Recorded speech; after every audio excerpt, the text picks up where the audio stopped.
मी आपल्याशी आता फक्त एक 5-6 मिनिटं बोलण्यासाठी आलोय आणि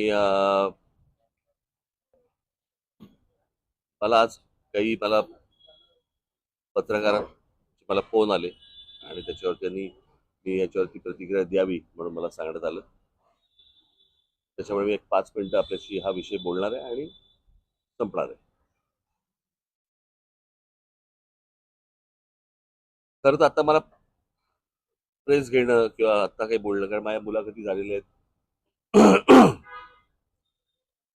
सभा झालेल्या आहेत, भाषणं झालेली आहेत, त्याच्यामधनं अनेक गोष्टी मी बोललेलो आहे. परंतु काल आमची जिथे सभा झाली शिवतीर्थावरती, तिथेच काल देवेंद्र फडणवीस आणि एकनाथ शिंदे आणि बाकी सगळ्या मंडळींची एक सभा झाली आणि त्याच्यामध्ये देवेंद्र फडणवीस असं म्हणाले की राज ठाकरे जे गौतम अडाणीबद्दल जे बोललेले आहेत, तर त्याच्यामध्ये मग त्यांनी टाटा, अंबानी आणि इतर सगळ्या उद्योगपतींचा पण विषय काढला आणि त्या उद्योगपतींचं देखील ग्रोथ झालेली आहे अशा प्रकारे त्यांनी गोष्ट सांगितली. मुळात मी माझ्या भाषणामध्ये पण मी ही गोष्ट सांगितली होती, हा विषय कुठच्या उद्योगपतीच्या विरोधातला किंवा उद्योग समूह किंवा उद्योग येऊ नये याच्या विरोधातला हा विषय नाहीये.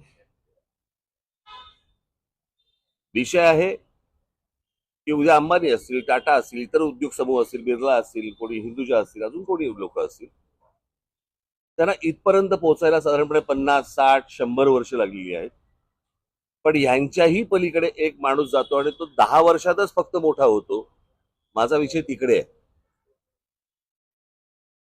म्हणजे उद्या तुमचं सिमेंट पासून, स्टील पासून, पोर्ट्स पासून, एअरपोर्ट्स पासून, विजेपासून या सगळ्या गोष्टींची मोनोपॉली ज्या वेळेला एका माणसाकडे यायला लागते, त्यावेळेला एखादा माणूस हा या देशाला वेठीस धरू शकतो आणि त्याला सगळ्या गोष्टी पुरवणारं हे केंद्र सरकार ज्या वेळेला असतं आणि त्यांना ज्या वेळेला केंद्राकडनं ज्या वेळेला पूर्णपणे एक रेड कार्पेट असतं आणि कुठेही जा आणि काही करा, माझा आक्षेप इकडे आहे. उद्या उद्योगधंदे वाढले, उद्योगपती वाढले, उद्योग आल्यानंतर इथे रोजगार निर्माण होतो. रोजगार निर्माण झाल्यावरती बाबा घरं उभी राहतात, मुलं मुली उभी राहतात, त्यांना नोकऱ्या मिळतात, त्यांचे संसार उभे राहतात. त्याच्यामुळे उद्योगाला विरोध आहे वगैरे हे असल्या मूर्खपणा माझा बोलण्यातनं नव्हता आणि नाही आणि येणारही नाही कधी. परंतु एक गोष्ट मला आपल्याला नमूद करू इच्छितो मी आपल्या समोर की या सगळ्या ह्याच्यामध्ये अंबानी घ्या, टाटा घ्या, अजून कोणी उद्योगपती घ्या, बिर्ला घ्या, कोणी यांची एम्पायर स्वतः उभी केलेली आहेत. यांनी यांचे उद्योग स्वतः उभे केलेले आहेत. म्हणजे आज जर समजा तुम्ही विमानतळ ही एक जर समजा गोष्ट बघितली तर 7 का 8 विमानतळ आज गौतम अडाणींना देण्यात आलेली आहेत केंद्र सरकारकडनं. आणि त्यातलं फक्त एक नवी मुंबईचं विमानतळ सोडलं तर एकही विमानतळ हे गौतम अडाणींनी बांधलेलं नाही. ही दुसऱ्यांनी बांधलेली, दुसरे चालवत असलेली किंवा केंद्र सरकारच्या हातात असलेली ही सगळी विमानतळं आहेत. त्याच्यामुळे एक विमानतळ सोडलं तर दुसरं कोणतंही विमानतळ हे गौतम अडाणीने उभं केलेलं नाही. पोर्ट्स याच्यामध्ये एक मुंद्रा पोर्ट सोडलं तर जेवढी पोर्ट्स आता त्या गौतम अडाणींच्या हातामध्ये आता आहेत यातलं एकही पोर्ट हे गौतम अडाणीने स्वतःहून उभं केलेलं पोर्ट नाही. ही दुसऱ्यांची पोर्ट्स होती, त्यांना गन पॉइंट वरती आणून त्यांच्याकडनं ही संपूर्णपणे पोर्ट्स विकत घेतलेली आहेत.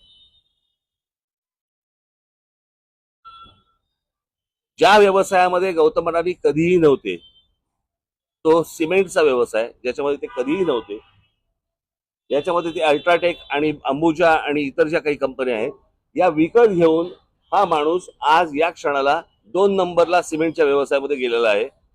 आज बिर्ला 1 नंबरला आहे, 2 नंबरला हा. गेल्या 10 वर्षामध्ये एक माणूस सिमेंटच्या व्यवसायामध्ये 2 नंबरला जातो, दुसऱ्यांचे व्यवसाय खेचून, दुसऱ्यांचे व्यवसाय हातामध्ये घेऊन. पॉवरचं पण तसंच आहे, स्टीलचं पण तसंच आहे, अनेक उद्योग तसे आहेत. सो मला फक्त मुख्यमंत्र्यांना सांगायचंय की हा विषय हा कोणाच्या ग्रोथचा नाहीये. ग्रोथ कशी होतीये,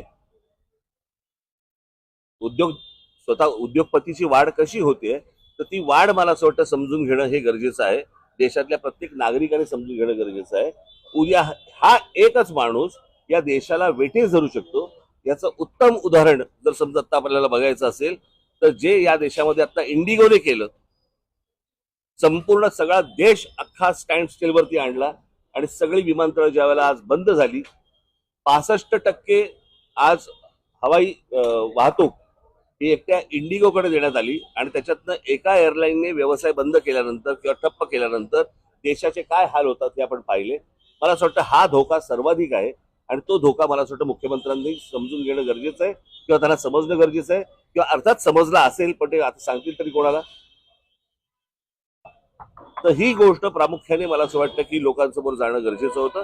आणि हे उद्योग उभे करत असताना गौतम अदानींना अर्थसहाय्य कुठून झालं, कोणकोणत्या बँकांना आणि कोणकोणत्या इतर इन्स्टिट्यूशन्सना यांना अर्थसहाय्य करायला लावलं.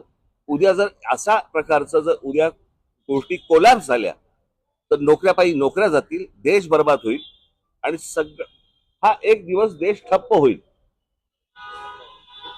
माझा सांगण्याचा उद्देश हाच होता. आणि एक ते टूल वापरून ज्यावेळेला महाराष्ट्रामधली शहरं ज्यावेळेला काबीज करायला जेव्हा तुम्ही जाता, तो धोका मला असं वाटतं महाराष्ट्रासाठी खूप मोठा आहे. त्यावरतीचं माझं भाष्य होतं, हे मला तुम्हाला फक्त सांगायचं. ठीक आहे, धन्यवाद.